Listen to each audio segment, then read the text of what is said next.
ரியா குட்டி என்ன பண்ணிட்டு இருக்கீங்க? பூ இருக்கா செடியில? பூ பறிச்சிட்டீங்களா? Good girl. படிக்க போறோம். எங்கள் செடியில் இப்போ கொஞ்சமாக தான் பூ பூக்குது.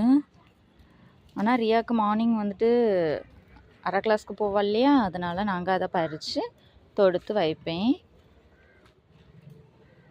இதுதான் எங்கள் வீட்டோட பிச்சி செடி. கொஞ்சமாக காஞ்சி போயிருக்கு.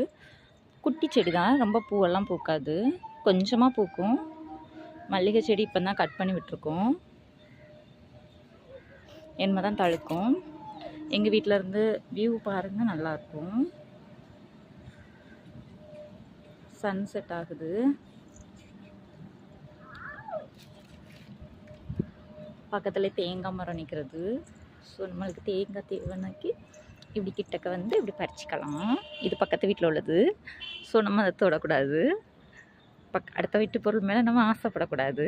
சின்ன பிள்ளைங்களுக்கு அது சொல்லியே எப்போவுமே வளர்க்கணும், அடுத்தவங்க பொருள் மேலே நம்ம ஆசைப்படக்கூடாதுன்னு சொல்லிட்டு. இது நம்ம வீட்டோட கீழ் வியூ. ஓகே, வீடியோ பிடிச்சா லைக் பண்ணுங்கள். உங்கள் வீட்டில் பிச்சி செடி எவ்வளோ பூக்குதுங்கிறத எனக்கு கமெண்டில் சொல்லுங்கள். பிச்சி செடியில் பிச்சிப்பூ நிறையா பூக்கிறதுக்கு நம்ம என்னெல்லாம் செய்யணுங்கிறதையும் எனக்கு கொஞ்சம் சொல்லித்தாங்க. ஏன்னா செடி ரொம்ப கம்மியாக பூக்குது.